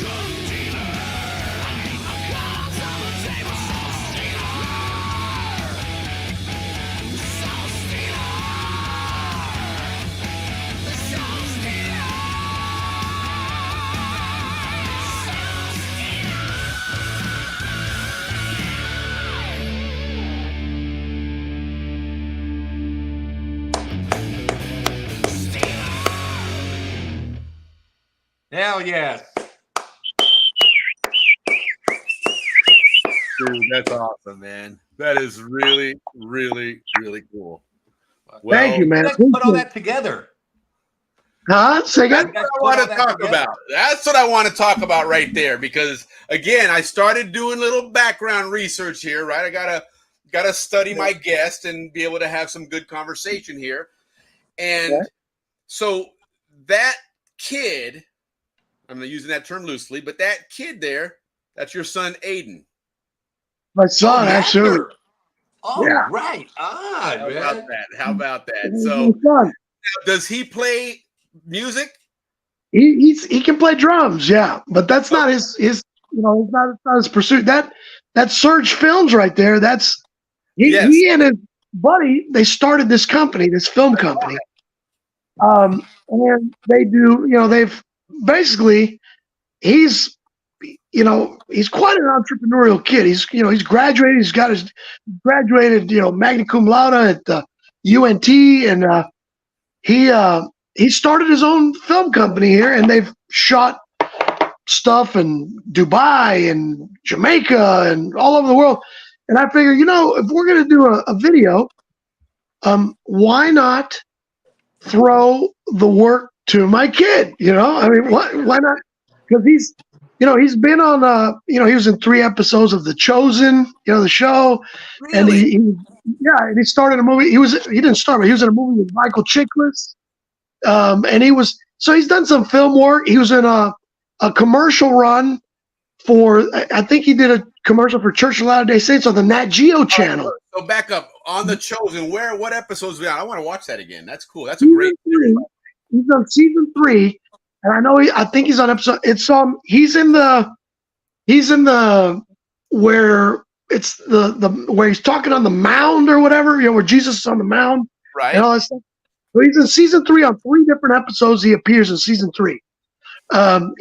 He's a background guy. He's not still, but he's in the show, and he's done a lot of that kind of stuff. He makes his own movies. They do their own films. He's been in commercials. I mean, I remember one time turning on watching cable and Nat Geo channel, and I'm like, that's my son. That's my son right there. I didn't even know. I'm like, Aiden, why don't you tell me you're on these damn commercials and stuff? Don't let me just find it by happenstance. Oh yeah, because he's real humble and everything, but he's a good kid. He's got a lot of talent. He's got a good eye, and he and his partners, his film partners, are just phenomenal. Now, here's another interesting story. When they got a couple girls. You notice there's a couple girls in the video. Yeah. And the main girl, the Asian girl, yeah, she she was hired on as an actress for the video. Okay. And of course I guess throughout the course of working on this video, they got to know each other, and now they're an item. So, right on. so my son is now dating the girl from the video. So I'm like, what a story you've got to tell. You know, that goes to Disney. You can say, man, where did you guys meet? On my dad's video set. Yeah. So, Atlantic side kicks ass, right? Atlantic side kicks. Hey, yeah, hopefully. Well, but yeah, it's a trip. But you know what? It was hard for me to get him to want to do, you know, to do it for me, because he was like, "Oh, Dad, I don't think I'm going to be able to meet up to your standards, up to your quality." I'm like, "Son, whatever you do, I'm going to be happy with it, because it's you and we're working together on this thing." Right. And you know, that's awesome. What a great story. Yeah, it's not often that, you know, a father gets to work with his son on a creative project and creative endeavor. And I was, you know, when he told me, okay, we've got the finished product for you guys, or not the finished product, but close to being finished. It wasn't quite finished, still needed some edits, but he wanted me to see the progress. And when I saw it, believe me, I was ready to release it that night. I was like, wow, this is so Hollywood. It's so professional. You've done a phenomenal job. And personally, I think he's done a better job than any of the previous videos we've had. He put his heart and soul in it, man. He really did. And he did a good job. And he made his old man proud. And I was beside myself with the quality that he crafted for us, because that's the kind of thing you would see on a very expensive Hollywood shoot. Yeah, for sure. Yeah. Sure. And it's just cool that he was behind the camera and in front of the camera. He was, and not just behind it, you know, direct, because I mean, he co-directed it. He had his buddies and stuff co-directing it, when his partners with, but he also, him and another buddy came up with the concept for the video. Nice. You know, kind of loosely based on the, you know, lyrics of the song, but still it was. So there was I gave him a lot of leeway too. I said, "Son, just do what you feel. I'm not, if I see you veering off course somewhere in a direction that I think is going to make it feel bad, or that we don't think is right for the band, then I'll course correct. But you do your thing, and I'm not going to micromanage you. I'm not going to tell you what to do, how to do it. I'm hiring you just like you were a regular guy on the street, but you're my son." And he was paid for the job. He wasn't just like, "Oh, do a freebie for your dad." Him and his crew were paid for the job that they did. Well, and that's why they performed so well. Yeah. Yeah. No, it's really well done.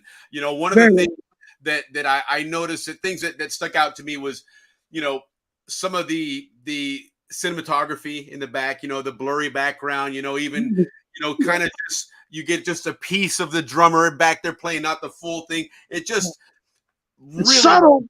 It's subtle, but in your face. Spot on, man. It makes it, very impressed, man. Really, really good. It's the right mark. Really, and you know, all the feedback we've received has been, wow. And then of course, then later when people learn that's your son, oh my God, it's like an extra missing little piece of the puzzle, a little ingredient that they didn't expect, to make the whole thing just a little bit sweeter, you know? Yes, correct. That extra smile factor to it, man. Yeah, exactly. You know? Like I said, when I saw that, I was looking that up, and I was wanting to see even, you know, how your brother's. I hadn't heard from your brother or anything, and so I started looking on there. Hola, and Jenny. A picture of you and your brother and your son, and I was like, "Holy shit, that's him in the video." Went back and watched the video again. I was like, "Wow, man, fucking love it even more now, man." Good eye, William. Good eye, man. That was awesome. And, you know, the reason you don't see much on Damien is because of his years in law enforcement, he wants nothing to do with social media. I can imagine. Yeah. Most of our law enforcement friends are like that. I makes sense. Yeah. And that's another one. I certainly didn't expect to see him looking like that. You know, because for sure. I'm sure when you saw him, he was, and then he cleaned up real quick. He went, I mean, it was from one day to the next. Right. He went from probably the longest hair in the group to, you know, military law enforcement cut. You know, And I mean, when he was through, when he was done with it, he was done. Now, that said, he still loves and worships the music. Of He's an course. AC/DC fan till the day they put him in the ground. Right on. And he probably has a drum set at home. He's got a drum set, and his oldest son plays guitar. Ricky. So they jam. No, I played last week, and so I put them down. They're normally back there. Okay. Last week they were up there. He backed up and he goes and his drum set. George, I'm the backup to the backup drummer. You know, way in the back. But every once in a while, these guys call me up, and we rent a studio, and we play for like 6 hours, and I play their stuff. Way cool. Truly, we haven't played since. I haven't been called to play since the pandemic, so I was a little rusty. But all we did was blues. I carried. I did some 6/8. I did some shuffle. I did some Zumba. I kept those beats. Easy stuff. That's all I can really do. I don't play covers or anything like that because I don't have the time to practice. But I've always had the drums sitting around, and whatever band wants a backup drummer, I show up. There you go. Dude, I'll tell you, when you say the pandemic, that was a very hard time for anybody in music. We were the first to go, right? I mean, and the last to come back. I did, and during those 2 years of the pandemic, and keep in mind, before the pandemic, I was in England minimum twice a year to start tours. That was the hub where we would start tours. From England, we'd go to Belgium and France and Spain, Portugal, Germany. We'd start, we'd do shows, we'd do some stuff in England, and then we'd bounce off into mainland Europe and do shows all over there. Spain was a big hotspot for me. So prior to the pandemic, I was working constantly, and then the pandemic. It was like, all the studios closed that you couldn't play anywhere. The whole world You played at your garage. Yeah, there were no venues that were open, and if they were, they had all these restrictions. It had to be a restaurant. Correct, yeah. So we did. I managed to do in that 2 year period 3 shows in 2 years, where I went from doing shows all the time, constantly, to it was like feast and then complete famine. So I actually had to take up another vocation. I started teaching. I started giving language classes to people in Poland and Europe. That there in Europe they start learning English, and right off the bat, right when they first start school, they start teaching them English because that's the international language of trade, of travel, of everything. Yeah, the business language. It's the common tongue now. So they start learning it right from the get-go in school. And basically, I'm the guy that, Monday through Friday, in the daytime, it's my day gig. Nighttime is music, and in the day, I'm the guy that's sitting there helping them use and practice those skills that they learn. Conversational. And then with their tutors, so they converse with me and learn the finer points of conversation, word usage, meanings, context, and all that good stuff.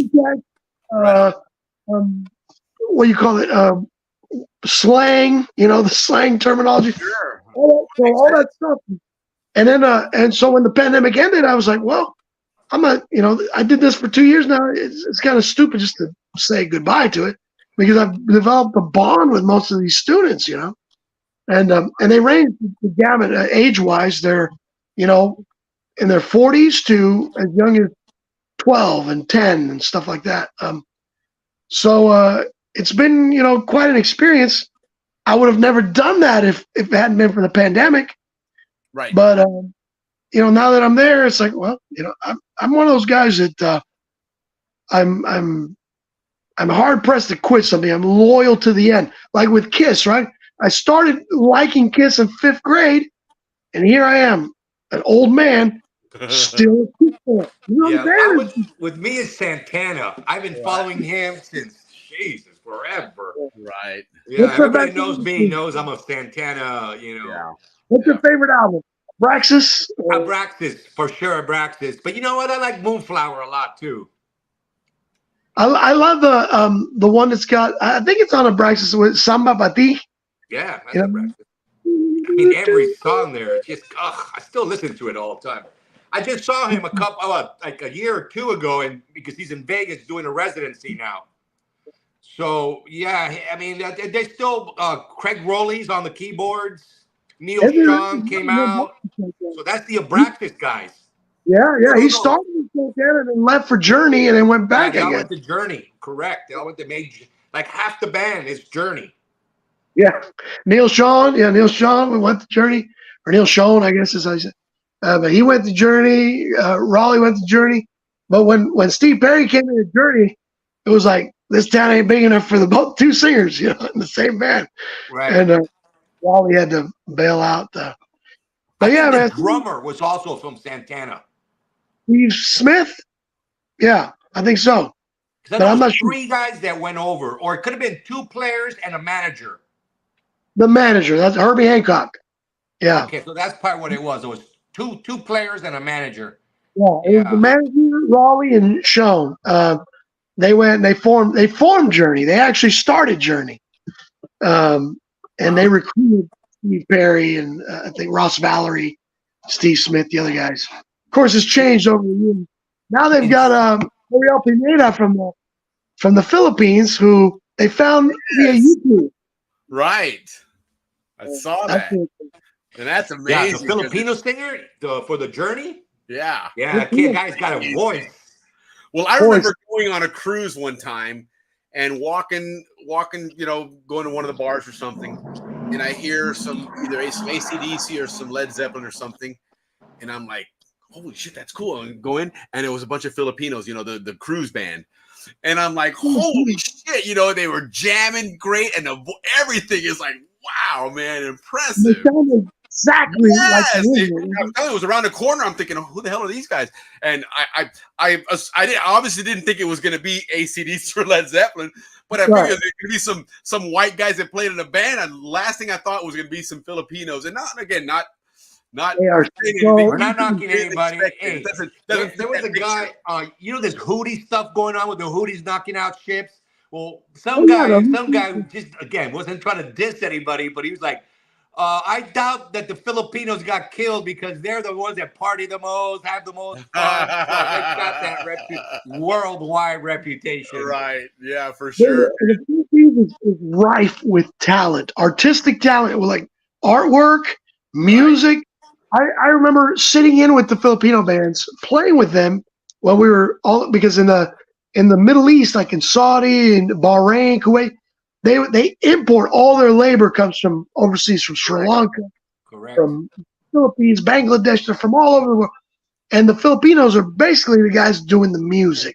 So you go to the hotel in Bahrain and stuff, it's all Filipinos. And they are so damn good.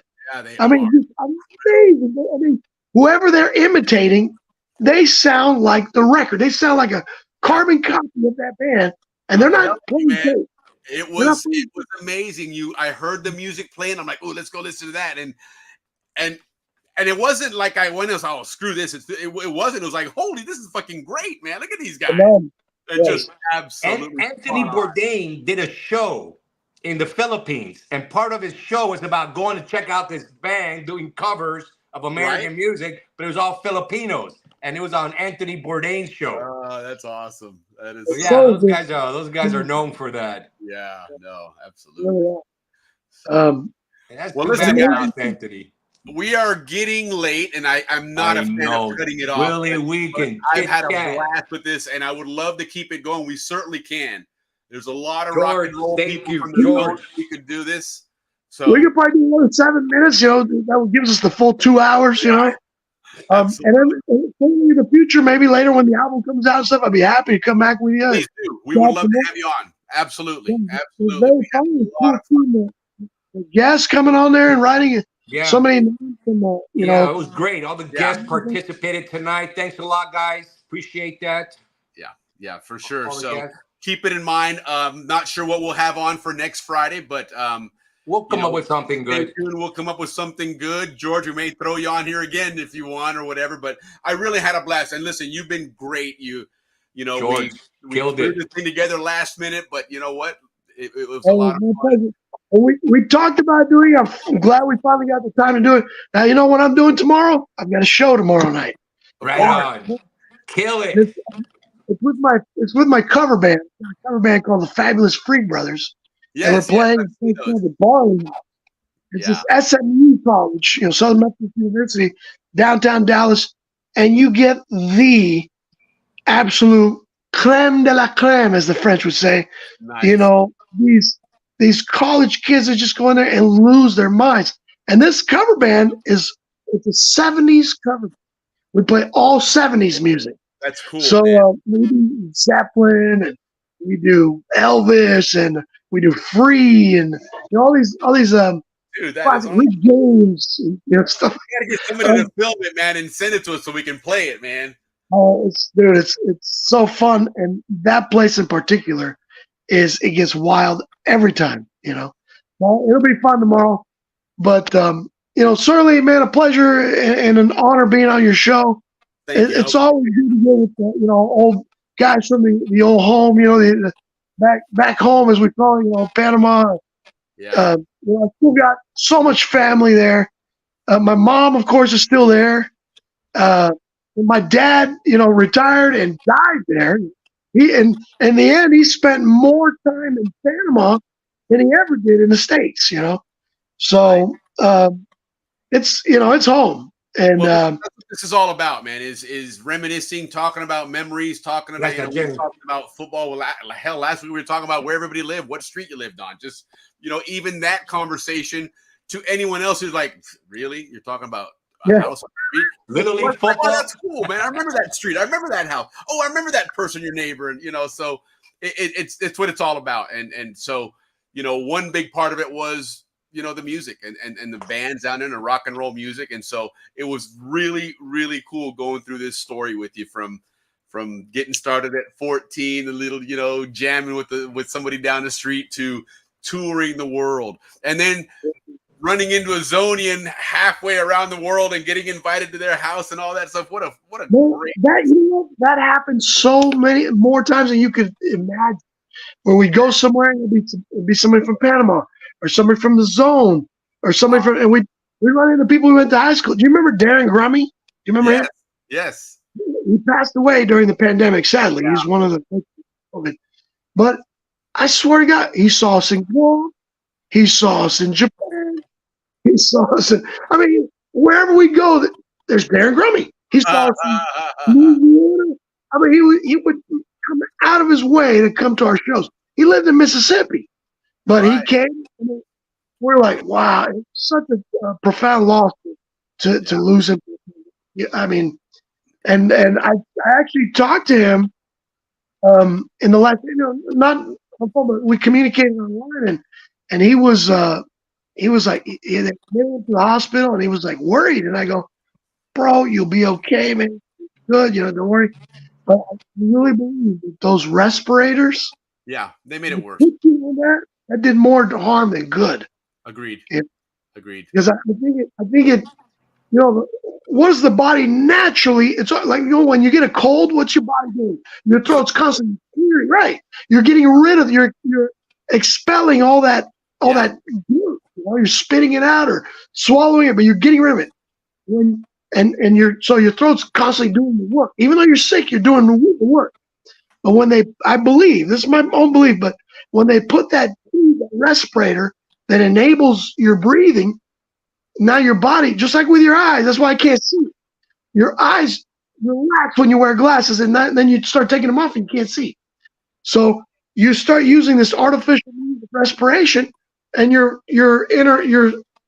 sections that are normally working naturally heal. Yeah. So now they're just going, relax, kick back, do anything. It's being done. And you need your body working and fighting with everything so they can get rid of that stuff that caused the lack of being able to. The body's designed to fight bugs if you let it. Absolutely. You gotta let it. Anything. Cuts, everything. Yeah. Infection, everything. Yeah, I lost a friend too for the pandemic and a family member. So no, there were several Zonians that we lost, and it was unfortunate. Maybe that's something one day, not to be a sad show, but maybe we can remember some cool stories for these people, Dia los Muertos. Exactly, memorialize them for sure. But so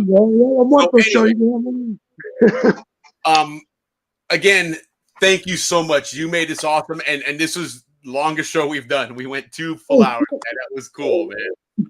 2 hours. You know, the real long shows, people too. I'm tired of hearing those motherfuckers. I'm tired of hearing those. Yeah, we were rotating out the crowd, and it was some others coming in and some leaving, but no, it was good stuff. I enjoyed it. It was a lot of fun. It was very entertaining. Yeah, and right for on. sure, when your album comes out, please just let me know. Hey, Will, ready to jump on? All right, we'll do it. And anything we can do to help you promote your album, we're more than happy to do it. But thank you again. Zonian's out there. Thank you so much. Stay tuned next week. We want to bring back the Cayuco race again. We are getting to that point. The 24th of March, I think, in Panama this year is the finals for the Cayuco race. So hopefully next week we'll get our resident historian Dave Dahlstrom back on here and start talking some Cayuco race and build up to the end there. But again, join us whenever you want, George. Appreciate it. Ricky, again, as usual, enjoy having you on, and we look forward to talking to everybody next week.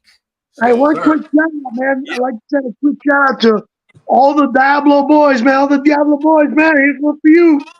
All right. Hey, listen, that reminds something. So gather a group of your Diablo boys. You need 4. 4 Diablo boys, and we're going to grab 4, probably Balboa, right, Ricky? Yeah. We're going to host a Family Feud type show here one Oh, these cool. It's going to be a lot of fun, man. Yeah. We got a lot of ideas coming up, guys. Yeah. So that one, when you mentioned that, I want to start pitting some neighborhoods against the others, It'll be fun. Like, it's funny, in Diablo, we had 2 sections of Diablo. We had the Diablo Heights. Right. And then the flats, the lower part. Correct. And we actually, within the town, there was inter-town rivalries. Nice. Yeah, the Heights. Yeah, you guys had like separate gyms too. Yeah, well, there were 2 schools, and I almost got shot. I almost got killed by a guardia at that school. That's a story for another time. Because I got a Diablo story. John Kramer got shot at by a cop one time. In Diablo, 3 a.m, running. Well, there's something in common right there. There's because I had a gun drawn and hold on me, and the cop actually threatened to shoot me. And I was like, no, he got it. No, this guy, we heard, pa, parang ahí. Well, hell yeah, after you shoot, hell yeah, we're stopping, motherfucker. Of course. But, for another day. They were menudos, right? They were young kids. You had 18-year-old guys, fresh out of the friggin', they just shook them out of the tree and said, here, you got a badge, you're a cop. Right. And wearing grease, they're hiding in the damn bushes. You couldn't see them. Yeah, they were ready to shoot. They saw too many television shows, man. Yeah, they had an opportunity, man. It's like, we got the upper hand. Too, man. Anyhow, Will, great talking to you. Ricky, good meeting you, brother. Big George, gracias, mano. Right on, guys. Yep. Everybody take care. Have a great weekend. We'll see everybody next Friday, 9 p.m. By the way, real quick, guys, anybody else, throw in the chat in here or in the SCN Canal Zone. I've heard some rumors that people think 9 p.m. Eastern time is a little too late. So just in case, maybe we can back it up an hour. I don't know, Ricky, what your I'm good. I'm dedicated. Maybe to get for the older crowd to stay on or jump on, because again, I'm getting feedback that 9 p.m. may be too late. So stay tuned for that. But for now, let's plan on 9 p.m. next week. Same bat channel, same bat time. George, Ricky, love you guys. Take care, man. Y'all have a good one. Take care. Bye, guys.